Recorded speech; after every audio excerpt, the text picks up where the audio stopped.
اللہ تعالیٰ نے ہمارے نبی پاک صلی اللہ تعالیٰ علیہ وسلم کو بے شمار اور لاتعداد عظمتوں، نعمتوں، سعادتوں اور بلندیوں سے سرفراز فرمایا ہے۔ ان میں سے حضور علیہ السلام کی ایک عظمت اور ایک بلندی یہ ہے کہ وَإِنَّكَ لَعَلَىٰ خُلُقٍ عَظِيمٍ، فرمایا محبوب بے شک آپ عظیم اخلاق پر ہیں، آپ کے خلق، آپ کی خو بڑی عظیم ہے۔ اخلاق کا مطلب انسان کے جمیع اخلاقیات، اس کے رویے، اس کا لہجہ، اس کے معاملات، یہ سارے اخلاقیات میں شامل ہیں۔ دیانتداری بھی اخلاقیات ہے، سچ بولنا بھی اخلاق ہے، کنجوسی اور بخیلی سے بچنا بھی اخلاق ہے۔ انسان تمام رذائل سے اپنے آپ کو محفوظ رکھے، اچھی عادات، اچھا رویہ، اچھی سوچ، اچھا لب و لہجہ، لوگوں کے حق میں خیر خواہی کا جذبہ، دوسروں کے لیے اس کی طبیعت کے اندر اچھے جذبات، یہ سارا اخلاقیات کا معاملہ ہے۔ نبی کریم صلی اللہ تعالیٰ علیہ وسلم نے اپنی تشریف آوری کے جو مقاصد خود بیان فرمائے، ان میں سے سرکار نے ایک بڑا مقصد یہ بیان فرمایا کہ میں تمہارے اخلاق کی تکمیل کرنے کے لیے دنیا میں آیا ہوں۔ انسان بڑا پکا نمازی ہو، بڑا پکا حاجی ہو، اس کا سارا لباس مذہبی ہو، اس کا دعویٰ بھی یہ ہو کہ میں بہت کامیاب دیندار آدمی ہوں، لیکن اس کا رویہ، اس کا لین دین کرنا، اس کا لوگوں سے معاملات کرنا، اس کا لوگوں کے بیچ وقت گزارنا یہ ٹھیک نہ ہو تو کوئی بھی اس کی نمازوں پر، عبادتوں، ریاضتوں پر بھروسہ کرنے کو تیار۔ اقبال کہتے ہیں یہ ذکر و فکر، یہ نیم شبی، یہ ریاض، تیری خودی کے اگر پاسباں نہیں تو کچھ بھی نہیں۔ یہ جو کچھ تو بتا رہا ہے، عبادتیں، ریاضتیں، پرہیزگاریاں، یہ اگر تیرے اندر کوئی تبدیلی نہیں لا سکی، نماز بے حیائی سے نہیں روک سکی، اور تیرے صدقات و خیرات کرنا تیری زبان کو میٹھا نہیں کر سکے، تیرے لہجے کو حسین نہیں کر سکے، تو تیری ساری یہ عبادتیں نتیجہ خیز ثابت نہیں ہوئی۔ میرے بھائیوں، ہم جو دنیا کے اندر جاتے ہیں، لوگوں سے معاملات کرتے ہیں، تو لوگ ہماری دیانتداری سے، ہماری سچائی سے، ہمارے وعدوں کی پابندی سے، ہمارے اخلاص سے، ہماری عاجزی سے، ہماری محبت سے ہمیں پہچانتے ہیں۔ لوگ لوگوں کو وردیوں سے نہیں پہچانتے۔ لوگ جب لوگوں کے ساتھ معاملات کرتے ہیں تو پھر انہیں اندازہ ہوتا ہے کہ یہ انسان کس طرح کا ہے۔ نبی پاک صلی اللہ تعالیٰ علیہ وسلم نے ارشاد فرمایا کہ تمہیں پتہ ہے مجھے سب سے زیادہ پیار کس سے ہے، اور قیامت کے دن میرے سب سے زیادہ قریب کون ہوگا؟ امتی کی ساری زندگی یہ دوڑ رہتی ہے کہ میں کسی طریقے سے قرب مصطفیٰ کو پاؤں۔ نبی پاک علیہ السلام کی نگاہ کرم مجھ پہ ہو تاکہ دنیا میں بھی، قبر میں بھی، حشر میں بھی، آخرت میں بھی میرے معاملات سنور جائیں۔ تو یہ بہت بڑی سعادت مندی ہے کسی کے لیے کہ حضور اسے اپنا محبوب کہیں اور قیامت کے دن اسے سب سے زیادہ قریب بٹھائیں۔ تو کریم فرمانے لگے تمہیں پتہ ہے میرا محبوب کون ہے اور قیامت کے دن میرے سب سے زیادہ قریب کون ہوگا؟ اور یہ بات حضور نے 3 دفعہ ارشاد فرمائی۔ فرمایا جانتے ہو میرا محبوب کون ہے؟ جانتے ہو قیامت میں میرے سب سے زیادہ قریب کون ہوگا؟ حضور تو اشارتاً بھی کوئی بات کریں تو بڑی بات ہے، 3 بار ایک بات کو دہرا کے محبوب نے فرمایا میرا سب سے زیادہ محبوب وہ ہے اور قیامت کے دن میرے سب سے زیادہ قریب وہ ہوگا جس کے اخلاق زیادہ اچھے ہیں۔ ساری محنت اپنے ظاہر پر نہ کریں، سارا وقت کپڑوں کو سجانے سنوارنے میں نہ گزار دیں، سارا ٹائم اپنی تصویروں کو درست کرنے میں ضائع نہ کر دیں۔ اپنے رویوں کو، اخلاقیات کو، اپنے معاملات کو، اپنے اٹھنے بیٹھنے کو، اپنی روزمرہ کی زندگی کو اچھے طریقے سے آراستہ کریں، مزین کریں۔ اور چند ایک چیزیں تو ایسی ہیں جن پر اور زیادہ توجہ کرنے کی ضرورت ہے۔ ان میں سے ایک اہم چیز جس کی طرف میں آپ کا اشارہ کرنے جا رہا ہوں، وہ اہم چیز یہ ہے کہ سب سے پہلے یہ دیکھیں کہ ہماری طبیعت کے اندر درگزر کتنا زیادہ ہے، معاف کرنے کا مزاج کس حد تک ہے۔ میں اکثر یہ دیکھتا ہوں کہ ہم چاہتے ہیں کہ لوگ صرف میرے معیار کے مطابق چلیں، میری طبیعت کے مطابق ڈھلیں، تو پھر تو میں ان کے ساتھ وقت گزارنے کو تیار ہوں، لیکن اگر ہمیں کبھی سامنے والے کی طرف سے مخالف رائے کا سامنا کرنا پڑتا ہے اور کبھی وہ کچھ اپنی بھی رائے رکھتا ہے اور کچھ اپنی بھی مجبوریوں کا اظہار کرتا ہے، تو ہم درگزر کرنے کو تیار نہیں ہوتے۔ یاد رکھیے گا، اللہ تعالیٰ نے انسان کو خوبیوں اور خامیوں کا مجموعہ بنایا۔ انسان کے اندر بحیثیت انسان خامیاں بہرحال باقی رہتی ہیں، تو چونکہ اس میں خامیاں باقی رہتی ہیں تو ہمیں اس کی خامیوں، غلطیوں اور بشری کمزوریوں سمیت اس سے پیار کرنا پڑے گا۔ اگر ہم یہ کہیں کہ وہ کوئی غلطی ہی نہ کرے، اس کے اندر کوئی کمزوری ہی نہ رہے، کوئی اس کے اندر بشری تقاضا باقی نہ رہے، تو پہلی بات یہ ہے کہ ہمارا یہ مطالبہ ہی سرے سے غلط ہے۔ اس لیے کہ اللہ تعالیٰ نے بالکل معصوم تو فرشتوں کو بنایا ہے، فرشتے معصوم ہیں، پر اشرف المخلوقات اللہ نے حضرت انسان کو بنایا ہے۔ اس کے ساتھ اللہ نے یہ آزمائش رکھی ہے، تو انسانوں کے اندر کمزوریاں رہیں گی۔ نبی پاک صلی اللہ تعالیٰ علیہ وسلم نے ارشاد فرمایا، جس آدمی کو غصہ آیا اور وہ اپنا غصہ نکالنے پر قادر بھی تھا، لیکن اس نے اللہ کی رضا کے لیے اپنے غصے کو کنٹرول کر لیا، فرمایا اللہ اس کے دل کو امن سے بھی بھر دے گا اور ایمان سے بھی بھر دے گا۔ نہیں، غصے کو کنٹرول کرنا ایمان کی مضبوطی کا باعث بنتا ہے۔ ہوں گے کچھ لوگ بیچارے جو کمزور ہوں گے، کچھ نہیں کہہ سکتے، آپ کا غصہ سہتے ہوں گے، یا کچھ ایسے لوگ ہوں گے جو آپ سے محبت بے پناہ کرتے ہوں گے، اس لیے آپ کا غصہ برداشت کرتے ہوں گے۔ لیکن حضور نے جو ہمیں اخلاقی رویے سکھائے ہیں، ان میں تو محبوب نے فرمایا وہ پہلوان ہے جو اپنے آپ پر کنٹرول کرے، اپنے آپ کو قابو میں رکھے، اپنے غصے کو، غیظ و غضب کو وہ ذرا سنبھال کر رکھے۔ ہم اپنے آپ پر کنٹرول نہیں رکھتے، بہت ساری باتیں ہیں جو ہم کر لیتے ہیں، لیکن چونکہ مومن ہے، حضور علیہ السلام کے غلام ہے، مجھے اچھی طرح پتہ ہے کہ سینکڑوں ہزاروں لوگ ایسے ہیں جن کو بعد میں پچھتاوا ہوتا ہے کہ مجھے یہ بات نہیں کرنی چاہیے تھی، مجھے اس طرح کا رویہ نہیں رکھنا چاہیے۔ کچھ بولیاں بول لیتے ہیں، لیکن چونکہ اندر ایک مومن بستا ہے، حضور کا غلام بستا ہے، تو پھر دل پچھتاتا ہے، سینے میں بات کھٹکتی ہے۔ میرے بھائی بہت پہلے سے اپنے اوپر کنٹرول کریں، اپنے آپ کو غیظ و غضب سے، ناراضگی والے جملے بولنے سے بچائیں۔ ہاں بالکل ناراض نہ ہونا بھی زیادتی ہے، ناراض ہونا بھی چاہیے اور بڑا زبردست ہونا چاہیے، سخت شدت کے ساتھ غصہ کرنا چاہیے، پر کب؟ جب اللہ کی حدوں کو توڑا جائے، جب شریعت کی مخالفت کی جائے اور بے جا دین کی باتوں کو چھوڑا جائے، اللہ کی رضا کے لیے ناراض ہو۔ سیدہ طیبہ طاہرہ حضرت عائشہ صدیقہ رضی اللہ تعالیٰ عنہ فرماتی ہیں، کبھی اپنی ذات کے لیے حضور ناراض نہیں ہوئے، لیکن اگر اللہ کی حدیں توڑی جاتی تھی تو ناراض ہوتے تھے۔ چاہیے نا والد کو کہ بیٹا جان بوجھ کے نماز چھوڑ دے تو ناراض ہو، بیٹی پردہ نہ کرے تو ناراض ہو، چاہیے نا اسے کہ اگر اس کے گھر کے اندر کوئی غیر شرعی کام ہو رہا ہو تو وہ ناراضگی کا اظہار کرے، حکمت کے ساتھ سمجھائے، دانائی کے ساتھ تبدیل کرنے کی پوری کوشش کرے۔ آپ کا دل اس وقت پوری طور پر ناراض ہو جب آپ شریعت کی مخالفت ہوتے ہوئے دیکھیں۔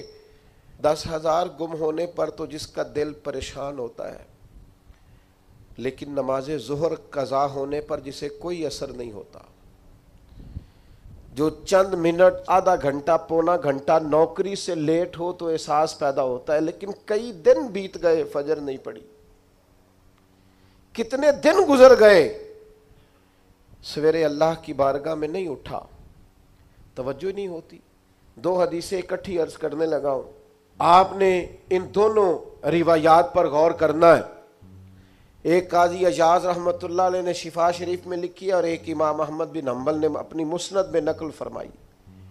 صحابہ فرماتے غزوہ احد کے موقع پر ہم نے نبی پاک علیہ السلام کے رخ زیبا پر خون بہتا ہوا دیکھا. کفار نے سنگ باری کی، تکلیف دی حضور کو، مقدس رخساروں پر خون بہا. ہم نے عرض کی یا رسول اللہ دعا کرے نا یہ برباد ہو جائے. تو نبی پاک علیہ السلام نے فرمایا مجھے لان تان کرنے والا نہیں بنا کے بھیجا گیا، مجھے رحمت بنا کے بھیجا گیا. اور نبی کریم نے دعا فرمائی یا اللہ انہیں ہدایت عطا فرما. اس موقع پر جب حضور کو ذاتی طور پر تکلیف دی گئی ہے، مقدس چہرہ نور پر خون بہ رہا ہے اور صحابہ کے کلیجے پھٹ رہے ہیں، اور احد کے میدان میں حضور کا وہ رنگین چہرہ خون سے بھرا ہوا دیکھ کر طبیعتیں مچل رہی. تڑپ کے عرض کی حضور کریں دعا یہ تباہ ہو جائے. فرمایا نہ بھائی، وہ لان تان کرنے والا نہیں، مجھے تو رحمت بنا کے بھیجا گیا. لیکن میرے عزیزو، غزوہ خندق کے موقع پر جب دشمنوں سے دفاع کرتے وقت نماز عصر مسلمانوں کی قضا ہوئی تو حضور نے ہاتھ اٹھا کے عرض کیا، کہا اے اللہ ان کے پیٹ آگ سے بھر دے جنہوں نے ہماری نماز عصر لیٹ کی، ہماری نماز لیٹ کر دی، صلاۃ وسطیٰ لیٹ کر دی. ہمیں تیرے حضور جھکنا تھا، ہمیں وہ نماز پڑھنی تھی جو بڑی قیمتی ہے، نماز عصر. انہوں نے ہماری نماز لیٹ کر دی، ان کے پیٹ آگ سے بھر دے. حضور کا سارا چہرہ لہو سے بھرا ہے، پر ذات کے لیے دعا نہیں کی کہ یہ تباہ ہو جائیں، پر ایک نماز لیٹ ہو گئی. صحابہ کی عصر قضا ہوئی تو کریم نے ہاتھ اٹھا کے کہا یا اللہ بھر ان کے پیٹ آگ سے. او سنگیو، آؤ یارو اپنا اخلاق تو دیکھیں. میری بھی فجر قضا ہے، میرے پتر کی بھی قضا ہے، میری جوان بیٹی بھی جم کے سو رہی، کبھی ماتھے پر شکن تک نہیں آئی. لیکن میری روٹی لیٹ ہو جاتی ہے تو میں سارا گھر سر پہ اٹھا لیتا ہوں، زمین آسمان ایک کر دیتا ہوں. میرے بچے، آپ کے بچے ہماری نگاہوں کے سامنے وہ پوری طرح بری سوسائٹی کا شکار ہو جائیں اور وہ جانے کس کس گناہ میں لگ جائیں، معاذ اللہ شکن تک نہیں آتی. لیکن میرے کپڑے وقت پر استری نہیں ہوئے، مجھے ٹائم پر فلاں چیز نہیں دی گئی، آسمان سر پہ اٹھا لیا جاتا ہے. حضور نے تو ہمیں یہ اخلاق سکھایا ہے کہ لہو سے تیرا وجود بھی ذات کے لیے بھر دیا جائے تو زبان سے لان تان نہ کرنا، یہ تیرے نبی کا طریقہ ہے. ہاں، اس شخص سے بچنا جو تیری نمازوں کو قضا کرنے کا ذریعہ بنے. ایسے لوگوں کے بارے میں تیرا رویہ سخت ہونا چاہیے جہاں تیری عبادات، تیری اللہ کی بندگی داؤ پہ لگتی تجھے نظر آئے. خدا را دین کا مزاج تو سمجھیں، ہم کس طرف چلیں. اور پھر یہاں میں بڑی ذمہ داری سے یہ بات بھی عرض کر دوں، حضور راضی نہیں ہے اس بندے سے جو میلاد کی جھنڈیاں لگائے اور نماز چھوڑ دے، جو جلسہ وقت پہ کرائے، محفل کے لیے صبح شام ایک کر دے اور نماز کے معاملے میں سستی کرے.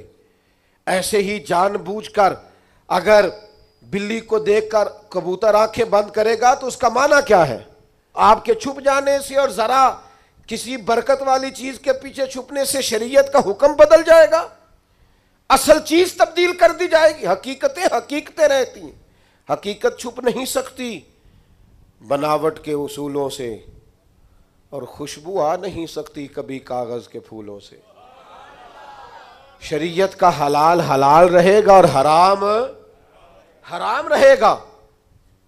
تھوڑا سا اپنی ذات کے لیے معافی دے کے تو دیکھیں، غلطی ہو گئی ہے بہو سے.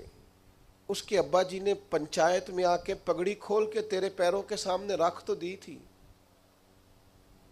اس کے بھائی نے ہاتھ بھی باندھے تھے کہ آئندہ نہیں کرے گی، چل کر دے معاف، کوئی بات نہیں، کوئی کفر نہیں ہو گیا. ہو گئی ہے نا غلطی تیرے ملازم سے، بیچارہ غریب ہے، وہ کہیں اور جا کے اس عمر میں بڑھاپے میں کہاں نوکریاں ڈھونڈتا پھرے. چل ہو گئی ہے غلطی, معاف کر دے, درگزر کر دے. چل تیرا پڑوسی غریب آدمی بھول گیا تھا تھوڑا سا, کر دے درگزر.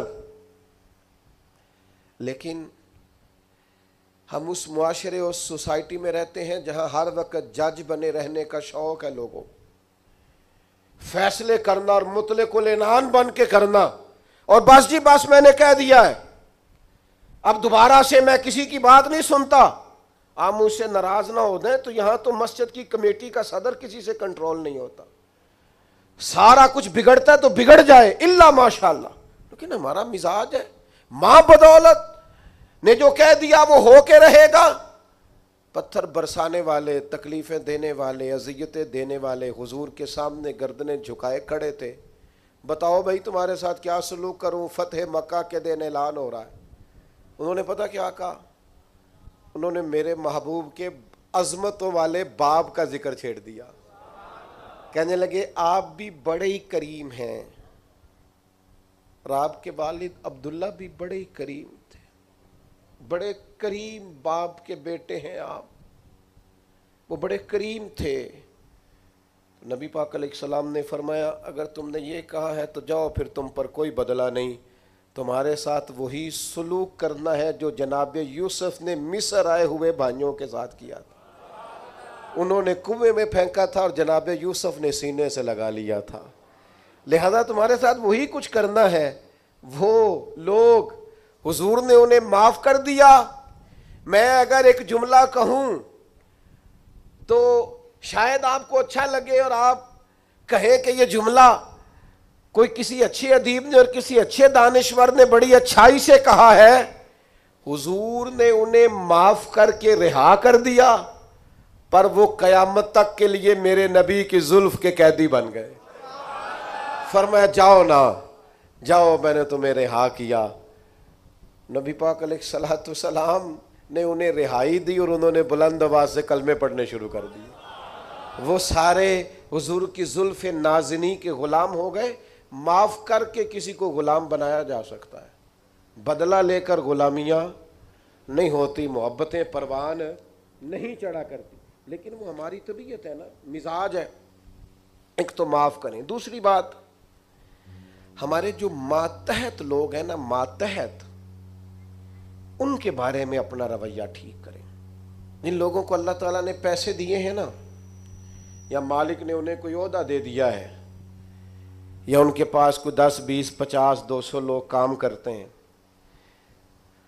وہ تھوڑا سا سوچیں کسی وقت بیٹھ کے کہ میں آج ایک فیکٹری کا آنر بن کر اور ایک ادارے کا سربراہ بن کے بیٹھا ہوا ہوں, اگر کل مجھے وہاں کھڑا ہونا پڑ جائے جہاں مزدور کھڑے ہیں تو پھر میرا حال کیا ہو. وہ جو اپنے ماتحت کے ساتھ ہمارا رویہ نا, یعنی حکم چلانے کا ایک مزاج ہے.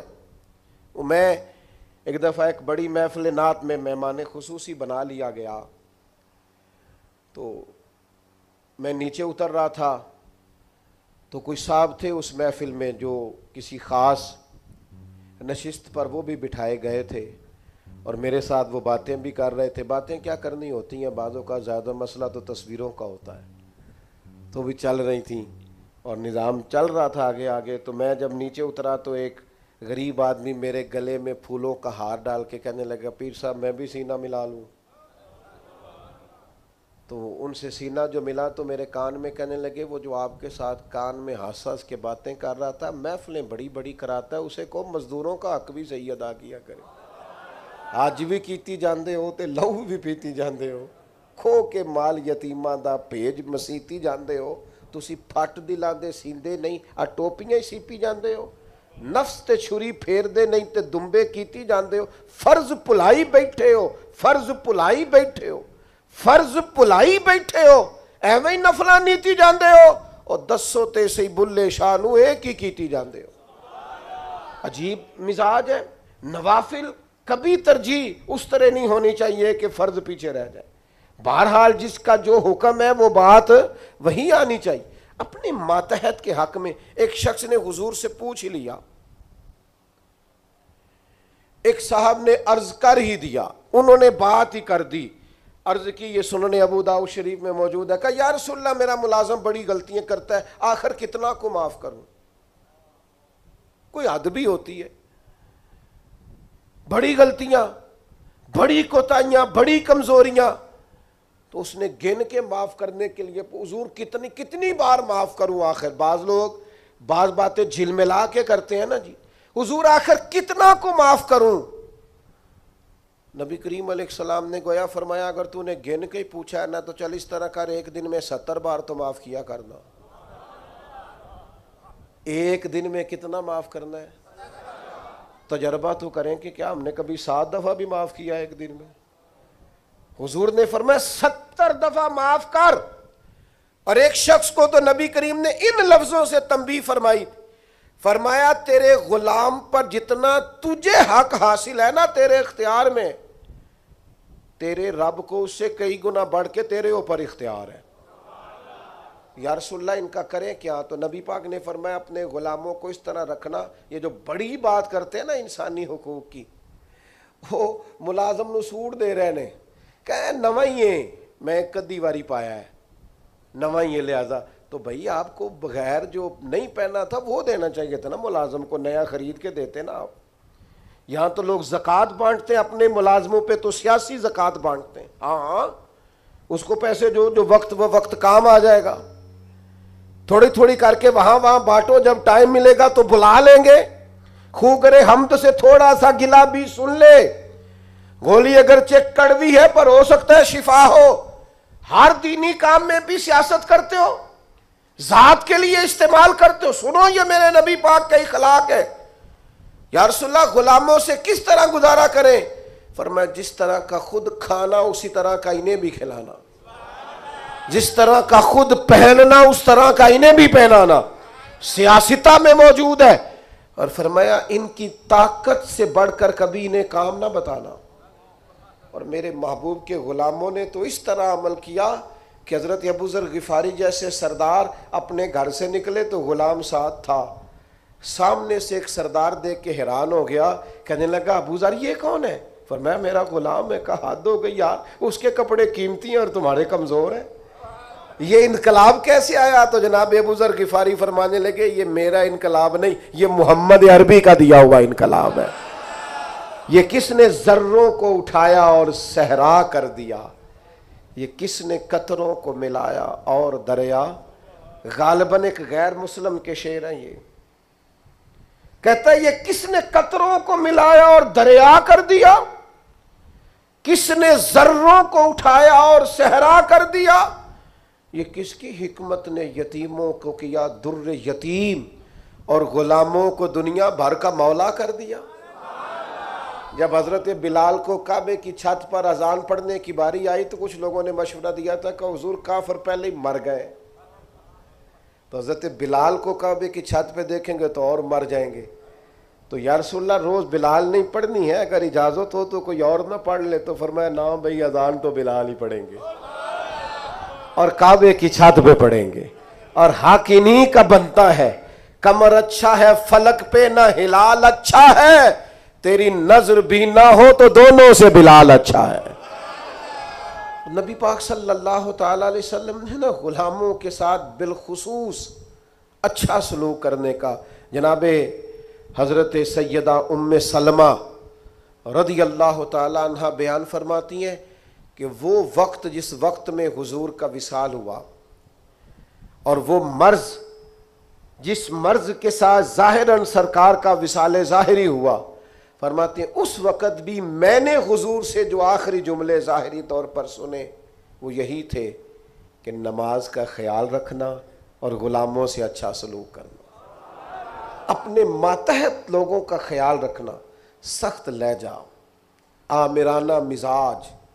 میرا ایک جاننے والا شخص ہے، اس کے ہاں سے نا کوئی 40-50 لوگ تنخواہ لیتے ہیں، کوئی ادارہ ہے تو وہ اس کا بنایا ہوا تو 40-50 لوگ تنخواہ لیتے ہیں۔ تو ایک دن کسی تنخواہ لینے والے شخص نے اس سے آ کے کہا یار ادارہ تیرا ہے تو ہم تیری قدر بھی کرتے ہیں، تو دل کرتا ہے تنخواہ تو دے۔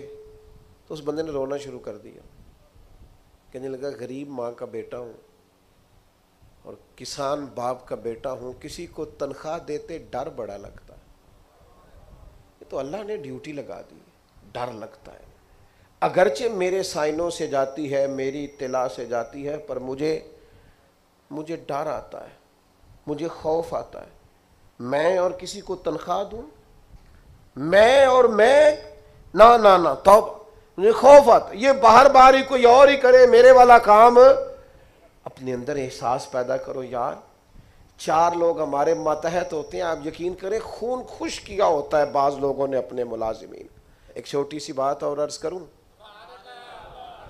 عورت بیچاری کی عقل ناقص ہوتی ہے. عورتوں سے اچھا سلوک، اپنی گھر والی کے بارے میں رویہ نرم، مقابلے کی فضا نہ پیدا کریں اپنے گھر میں. نبی پاک علیہ السلام نے ناز برداری فرمائی ہے ازواج مطہرات کی. حضور کا سلوک کریمانہ رہا ہے، محبوب کی شفقت رہی ہے، سخت ترین لہجہ اور رعونت والا مزاج اپنی گھر والی کے حق میں. یہ بھی انداز نبی پاک علیہ السلام کا دیا ہوا نہیں ہے. حضور نے فرمایا تم میں سے سب سے بہتر وہ ہے جو اپنے گھر والوں کے لیے بہتر ہے، اور فرمایا میں تم سب سے بڑھ کر اپنے گھر والوں کے لیے بہتر. دوستوں کے ساتھ خوش گپیاں اور دیر تک خوشگوار موڈ، اور گھر جاتے ہی لہجہ ترش، اور جناب آپ بابا میں تھکا ہوا آیا ہوں، میرے پاس ٹائم نہیں ہے زیادہ باتیں سننے کا. یہ حضور کا دیا ہوا اخلاق نہیں ہے. وہ تو لباس ہے مرد عورت کا اور عورت مرد کا. ایک تیسری بات اپنے ذہن میں اور ضرور آج ہم نے بٹھا کے جانی ہے، وہ یہ ہے کہ نبی پاک صلی اللہ تعالی علیہ وسلم کا نا مزاج مروت والا ہے، مدارات والا ہے. آج کچھ لوگوں کو شوق ہو گیا ہے، وہ کہتے ہیں جی میں جی بات سچی کرتا ہوں جی، میں بندہ ذرا کھرا ہوں جی لہذا لوگوں کو پسند نہیں. یہ آپ کی ذاتی کی ہوئی تشریح ہے. کھرا بندہ لوگوں کو بڑا پسند ہوتا ہے، آپ کھرے ہوں گے پر آپ کا رویہ کرے لوگوں والا. کچھ لوگ کہتے ہیں جی میں جی بات سچی کرتا ہوں لہذا کڑوا ہوں. او بھائی کائنات میں سب سے زیادہ سچے مدینے والے محبوب ہیں.